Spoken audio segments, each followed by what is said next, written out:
Pemirsa, Pangdam 3 Siliwangi mendatangi lokasi pemusnahan amunisi kadaluarsa milik TNI AD di Desa Sagara, Kabupaten Garut, Jawa Barat.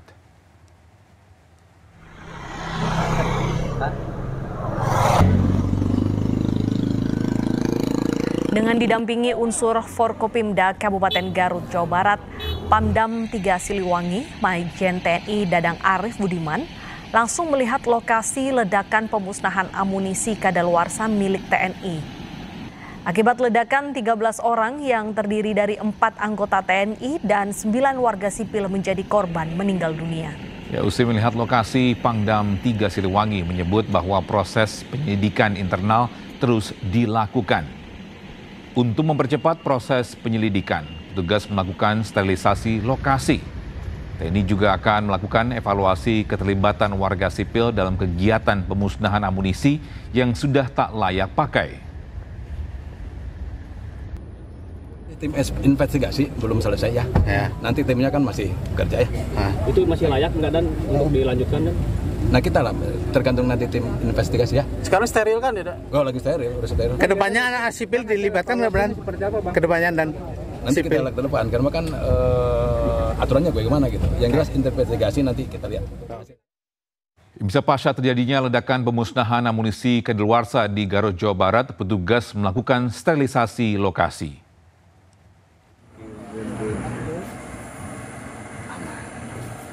Jalan menuju lokasi pemusnahan amunisi kadaluarsa di Desa Sagara, Kecamatan Cibalong masih dijaga aparat keamanan. Tak hanya itu, tempat kejadian perkara atau TKP pemusnahan amunisi kadaluarsa yang menewaskan 13 warga, 4 diantaranya anggota TNI dan 9 warga sipil dipasang garis polisi dan disterilkan. Ya, warga dan pihak yang tidak berkepentingan pun tidak diperbolehkan mendekat ke lokasi kejadian. Belum ada keterangan resmi dari pihak TNI kapan olah tempat kejadian perkara akan digelar.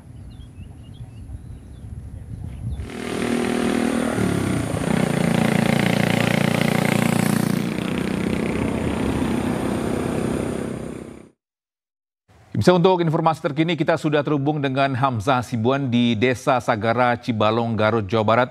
Selamat pagi Hamzah, bagaimana kondisi terkini di lokasi ledakan amunisi? Ya, selamat pagi Togi, Deta dan juga pemirsa. Saat ini kami sudah berada di titik di mana jalan masuk menuju daerah pemusnahan amunisi tak layak pakai di daerah Sagara, Garut, Jawa Barat. Di mana bisa kami gambarkan, Togi, Deta dan juga pemirsa, di belakang saya kali ini merupakan tanda yang dipasang bertuliskan dilarang masuk karena ini merupakan daerah penghancuran munisi Afkir Gupusmu 3 yang diberi tanda tengkorak juga untuk menandai bahwa ini memang daerah berbahaya agar masyarakat dan juga warga sekitar ini tidak memasuki daerah pemusnahan amunisi tak layak pakai, karena berdasarkan keterangan beberapa pihak di sekitar lokasi ini juga masih ada sekitar 1 kilometer jalan menuju lokasi peledakan dari tanda dilarang masuk ini ataupun dari tempat kami melaporkan saat ini. Dan sebelumnya ini kami juga sempat menempuh perjalanan sekitar 15 menit dari Jalan Raya Nasional menuju ke gerbang masuk daerah pemusnahan munisi Afkir kali ini. Dan sejak pagi tadi kami melihat bahwa masih belum ada lagi aktivitas yang dilakukan ataupun mungkin olah TKP ini masih berlangsung sejak Senin kemarin. Namun pihak media ini tidak dapat masuk dan memang dari warga sipil pun ini dilarang untuk mendekat agar menghindari kejadian-kejadian yang tidak diinginkan, karena sebelumnya ini diketahui juga bahwa terdapat 13 korban dari kecelakaan peledakan amunisi tak layak pakai yang dilakukan pada Senin pagi kemarin. Sementara itu Togi dan Deta. Baik, terkait dengan kejadian ini lantas bagaimana pengamanan di sekitar, apakah diperketat atau radius lokasi diperpanjang supaya tidak ada kejadian serupa? Ya betul sekali Deta Togi dan pemirsa, memang sejak Senin kemarin ini juga kami mendapatkan informasi bahwa pihak gabungan dari TNI Polri ini juga melakukan pengawasan yang cukup ketat karena sebelumnya ini bisa diambil gambar menuju ke dalam, namun saat ini sudah dilarang untuk media maupun dari warga sekitar ini untuk mendekat ke daerah ataupun pintu masuk yang bertuliskan dilarang masuk yang berada di Desa Sagara, Kecamatan Cibalong, Garut, Jawa Barat kali ini. Dan ini juga menandakan bahwa memang olah TKP yang terjadi di dalam ini tidak dapat kami gambarkan karena pihak TNI ini juga masih menunggu. Kami mendapatkan informasi bahwa rilis nantinya akan disampaikan langsung oleh pusat yang akan disampaikan di Jakarta. Hingga saat ini kami juga masih melihat pihak TNI ini masih berlalu lalang keluar masuk melakukan pemeriksaan, sedangkan terkait dengan korban ini kami kemarin sempat juga memantau ke RSUD Pamengpeuk, di mana ke-13 korban sebelumnya dievakuasi ke RSUD Pamengpeuk, Garut, Jawa Barat, dan kemudian 4 korban yang berasal dari anggota TNI serta 9 korban yang berasal dari warga sipil ini sudah berhasil diidentifikasi dan juga dikembalikan ke keluarganya masing-masing. Tadi malam kami sempat juga melihat bahwa 3 jenazah terakhir yang dievakuasi di RSUD Pamengpeuk, Garut, Jawa Barat ini sudah berhasil dikembalikan ke keluarganya masing-masing untuk kemudian nantinya disemayamkan di kediamannya. Sementara itu, Deta dan Togi. Baik, terima kasih Hamzah Simbuan atas informasinya melaporkan dari Garut, Jawa Barat. Selamat bertugas kembali. Ya, pemirsa, jenazah Kolonel CPL Antonius Hermawan yang gugur dalam ledakan amunisi kadaluarsa di Garut dimakamkan Selasa malam secara militer.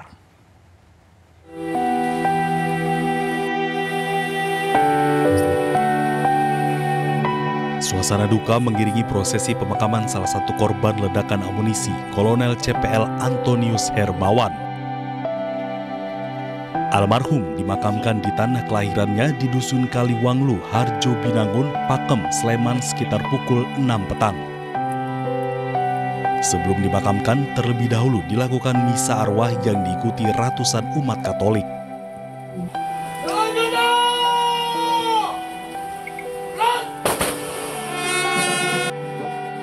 Prosesi pemakaman Kolonel CPL Antonius dilakukan secara militer diiringi hujan. Di mata keluarga, Kolonel CPL Antonius Hermawan adalah sosok yang baik dan patuh kepada orang tua. Ia masuk Akademi Militer tahun 1994 lewat jalur prestasi.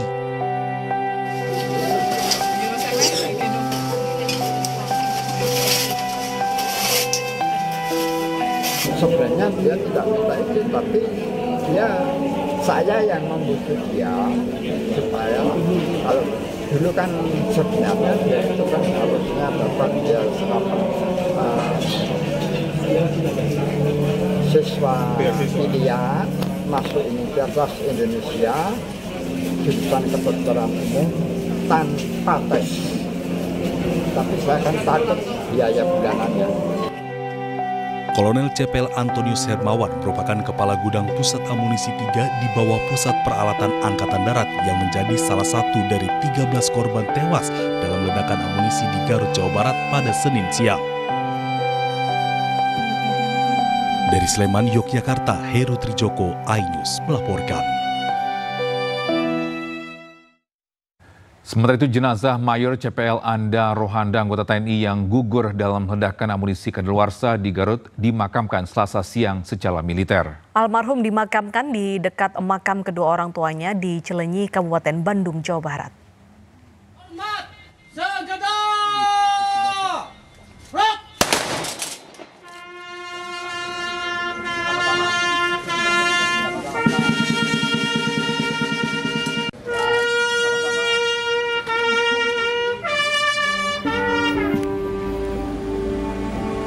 Setibanya di rumah duka, almarhum Mayor CPL Anda Rohanda, satu dari 4 anggota TNI yang menjadi korban meninggal dunia akibat ledakan pemusnahan amunisi di Garut, langsung disolatkan sebelum akhirnya dimakamkan.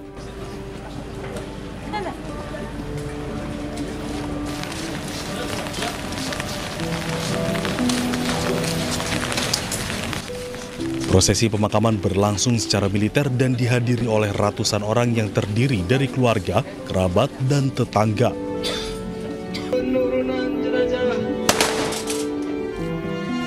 Suasana haru pun pecah saat jenazah almarhum mulai dimasukkan ke tempat peristirahatan terakhirnya. Menurut anak pertama almarhum, Kholis Fikri, dirinya terakhir bertemu ayahnya pada akhir bulan Februari lalu dan selalu intens berkomunikasi lewat telepon. Bapak orangnya gigih ya, disiplin, nggak pernah ngeluh juga.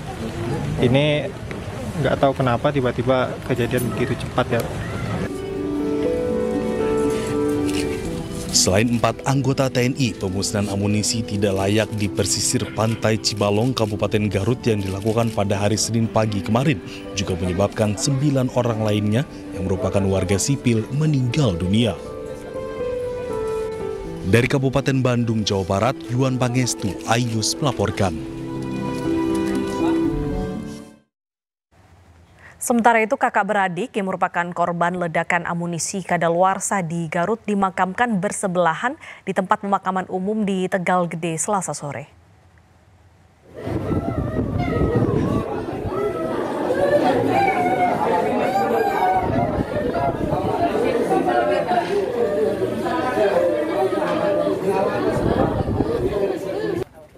Usai dilakukan otopsi oleh tim DVI Polda Jawa Barat di Rumah Sakit Umum Daerah Pamempek, Garut, korban ledakan amunisi tidak layak pakai di Desa Sagara Cibalong diserahkan kepada pihak keluarga.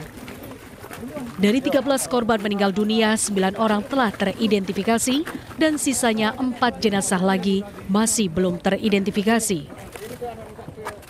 Setelah diserahkan kepada pihak keluarga, jenazah atas nama Anwar, Munawar, dan Ius langsung dibawa pihak keluarga untuk disolatkan.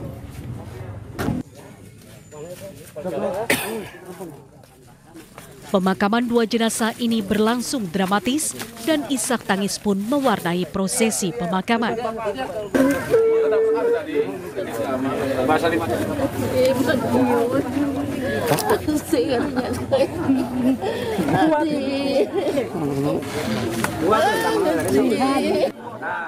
Jenazah kakak beradik ini dimakamkan bersebelahan sesuai dengan permintaan pihak keluarga.